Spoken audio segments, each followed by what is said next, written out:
ओम नमो भगवते वासुदेवाय। ओम देवकी सुत गोविंद वासुदेव जगतपते देहि मे तनियम कृष्ण त्वाम अहम शरणम गतः।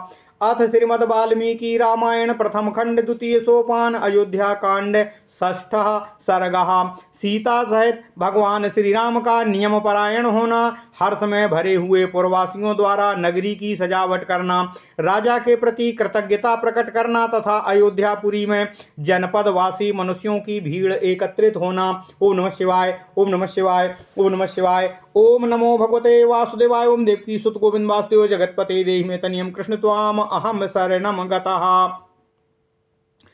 गते पुरोहिते रामः स्नातो नियम मानसः और सह पत्न्या विशालाक्ष्या नारायण मुपागमत। प्रगृह्य शिरसा पात्री महाविशो विधिवत ततः महते दैवतायाज्यं जुहावो ज्वलिता नले।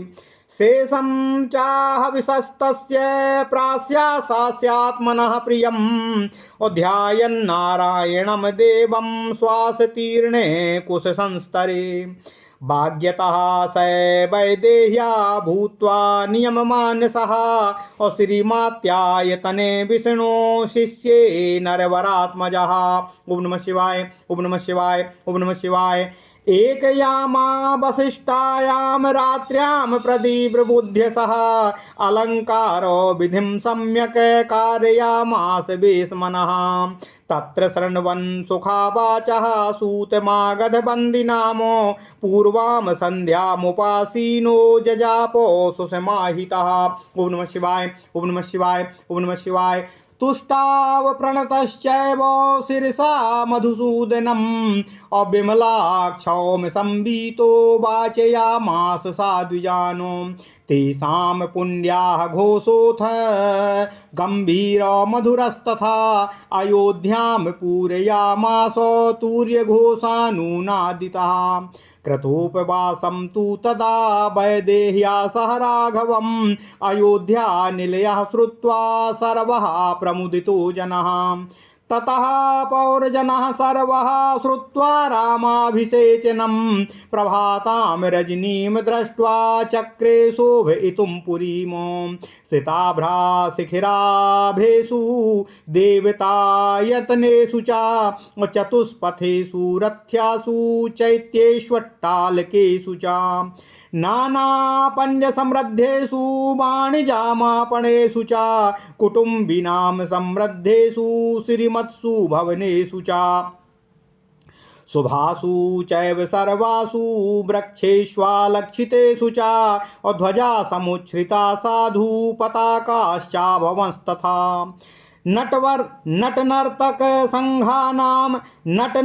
संघानाम गायकानाम च गायतामो मनः कर्णो सुखः वाचा शुश्रावो जनता ततः।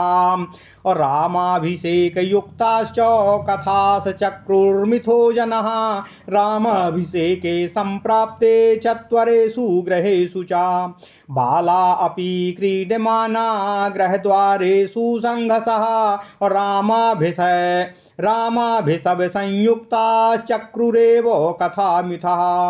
कृतपुष्पोपहारश्च धूपगन्धादिवासितः राजमार्गः कृतः श्रीमान् पौरे रामाभिषेचने। प्रकाशकरणार्थं च निशागमनशङ्कयाः दीपवृक्षांस्तथा चक्रुरनुरथ्यासु सर्वशः। अलङ्कारं पुरस्यैवं कृत्वा तत्पुरवासिनः आकाङ्क्षमाणा रामस्य यौवराज्याभिषेचनं।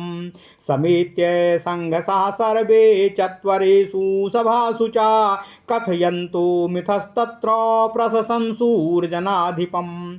अहो महात्मा राजायामिक्ष्वाकुकुलनन्दनः ज्ञात्वा वृद्ध्यं स्वमात्मानं रामं राज्येऽभिषेक्ष्यति। सर्वे ह्यानुगृहीता स्म यन्नो रामो महीपतिः चिराय भविता गोप्ता दृष्टलोकोपरावरः। ओम नमः शिवाय। ओम नमः शिवाय। ओम नमो भगवते वासुदेवाय। ओम देवकी सुत गोविंद वासुदेव जगतपते देहि मे तनियम कृष्ण त्वाम अहम शरणम गतः। ओम नमः शिवाय। ओम नमः शिवाय। क्षमा कीजिएगा। अनुद्धत मना विद्वान धर्मात्मा भ्रातृवत्सलः यथा चा भ्रातृषु स्निग्धस्तथास्मास्वपि राघवः चिरं जीवतु धर्मात्मा राजा दशरथो नघः और यत्प्रसादेनाभिषिक्तं रामं द्रक्ष्यामहे वयम् एवं विधं कथयतां पौराणां शुश्रूपरे दिग्भ्यो विश्रुतवृत्तानां प्राप्ता जनपदा जनां ते तु स्निग्धः पुरीं प्राप्त्या द्रष्टुं रामाभिषेचनं रामस्य पूरयामासु पुरीं जानपदा जनाः जनौघस्तैर्विसर्पद्भिः शुश्रुवे तत्र निःश्वनः पर्वसुदीर्णवेगस्य सागरस्येव निःश्वनः ततास्त्रदिन्द्राक्षयसन्निभं पुरम् उद्दिद्राक्षभिर्जानपदैरुपाहितै समन्ततः सा स्वनमाकुलं बभो समुद्रयादोभिर्वार्णबोधकम्। ओम नमः शिवाय, ओम नमः शिवाय, ओम नमः शिवाय। ओम नमो भगवते वासुदेवाय। ओम देवकी सुत गोविंद वासुदेव जगतपते देहि मे तनियम कृष्ण त्वाम अहम शरणम गतः। अथ श्रीमद् वाल्मीकि रामायण प्रथम खंड द्वितीय सोपान अयोध्या कांड छठवां सर्ग। भगवान श्री राम जी का सीता सहित राज्याभिषेक के लिए नियम परायण होना, हर समय भरे हुए पुरवासियों द्वारा नगर की सजावट करना तथा राजा दशरथ के प्रति कृतज्ञता प्रकट करना और अयोध्यापुरी में जनपदवासी मनुष्यों की भीड़ का एकत्र होना। ओम नमः शिवाय, ओम नमः शिवाय, ओम नमः शिवाय।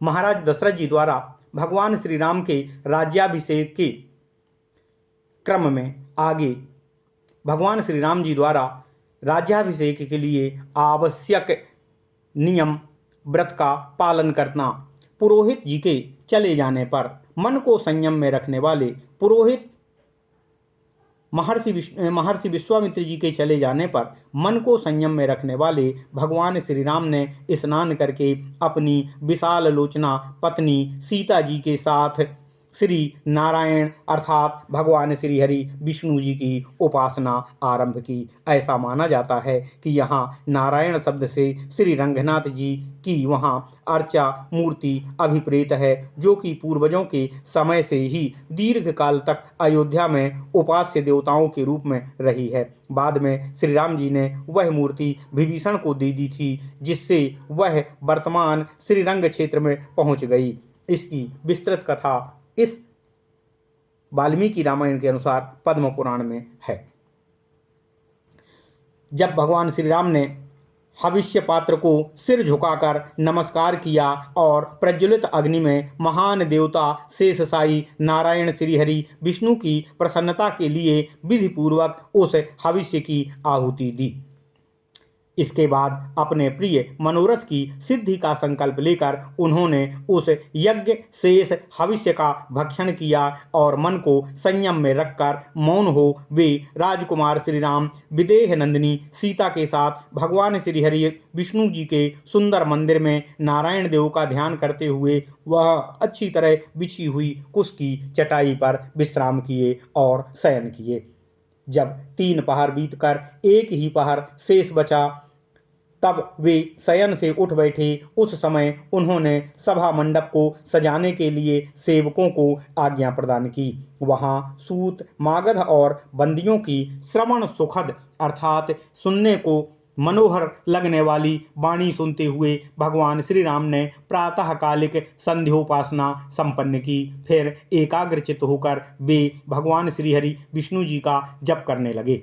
इसके बाद रेशमी वस्त्र धारण किए हुए प्रभु श्री राम ने मस्तक झुकाकर भगवान मधुसूदन को प्रणाम किया और उनका स्तवन किया। इसके बाद ब्राह्मणों से स्वस्ति वाचन कराया। उन ब्राह्मणों का पुण्याह वाचन संबंधी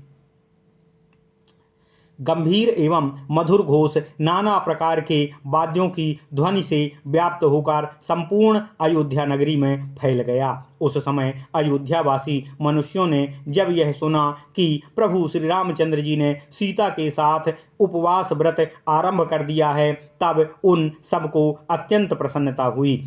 सुबह होने पर भगवान श्री राम के राज्याभिषेक का समाचार सुनकर समस्त पुरवासी अयोध्यापुरी को सजाने संवारने में लग गए। जिनके शिखरों पर श्वेत बादल विश्राम करते थे, उन पर्वतों के समान गगनचुंबी देव मंदिरों में, चौराहों पर, गलियों में देव वृक्षों, समस्त सभाओं, अट्टालिकाओं, नाना प्रकार की बेचने योग बस्तियों से भरी हुई व्यापारियों की बड़ी बड़ी दुकानों तथा कुटुंबी गृहस्थों के सुंदर समृद्धिशाली भवनों में और दूर से दिखाई देने वाले वृक्षों पर ऊंची ऊंची ध्वजाएं लगाई गईं और उनमें पताकाएं फहराई गईं।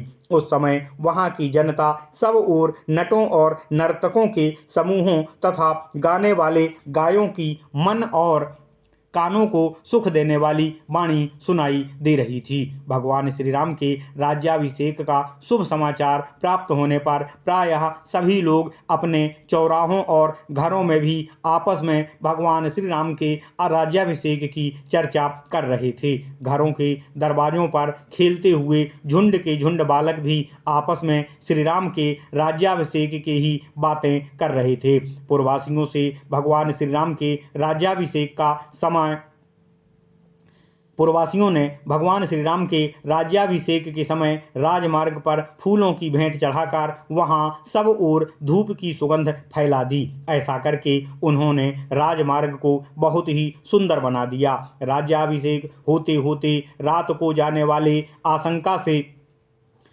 हो जाने की आशंका से प्रकाश की व्यवस्था करने के लिए पूर्ववासियों ने सब ओर सड़कों के दोनों तरफ वृक्ष की भांति अनेक शाखाओं से युक्त दीप स्तंभ खड़े कर दिए। इस प्रकार नगर को सजाकर भगवान श्री राम के युवराज पद पर अभिषेक की अभिलाषा रखने वाले समस्त पूर्ववासी चौराहों और सभाओं में झुंड के झुंड एकत्र हो वहां परस्पर बातें करते हुए महाराज दशरथ जी की प्रशंसा करने लगे। क्षमा कीजिएगा। अहो, इक्ष्वाकु कुल को आनंदित करने वाले ये महाराज दशरथ बड़े ही महात्मा और धर्मात्मा हैं, जो कि अपने आप को बूढ़ा हुआ जानकर प्रभु श्री राम का राज्याभिषेक करने का सौभाग्य प्राप्त कर रहे हैं। भगवान का हम सब लोगों पर बड़ा ही अनुग्रह है, क्योंकि श्री रामचंद्र जी जैसे महान व्यक्ति हमारे राजा होंगे और चिरकाल तक हमारी रक्षा करते रहेंगे, क्योंकि वे समस्त लोगों के निवासियों में जो भलाई और बुराई है उसे अच्छी तरह देख और समझ चुके हैं। प्रभु श्री राम का मन कभी उद्धत नहीं होता। वे विद्वान, धर्मात्मा और अपने भाइयों पर सदा स्नेह रखने वाले हैं। उनका अपने भाइयों पर जैसा स्नेह है वैसा ही संपूर्ण प्रजा पर हम लोगों पर है। धर्मात्मा एवं निष्पाप राजा दशरथ चिरकाल तक जीवित रहें, जिसके प्रसाद से हमें प्रभु श्री राम जैसे नरेश के रूप में राज्याभिषेक का दुर्लभ दर्शन प्राप्त होगा। अभिषेक का वृत्तांत सुनकर नाना दिशाओं से उस जनपद के लोग भी वहां पहुंचने लगे। उन्होंने उपर्युक्त बातें कहने वाले पूर्ववासियों की भी और बातें सुनी, उत्साहवर्धक बातें सुनी। वे सब के सब जब प्रभु श्री राम का राज्याभिषेक देखने के लिए अनेक दिशाओं से अयोध्यापुरी में आए हुए थे, उन जनपद निवासी मनुष्यों ने प्रभु श्री राम को अपनी उपस्थिति से भर दिया।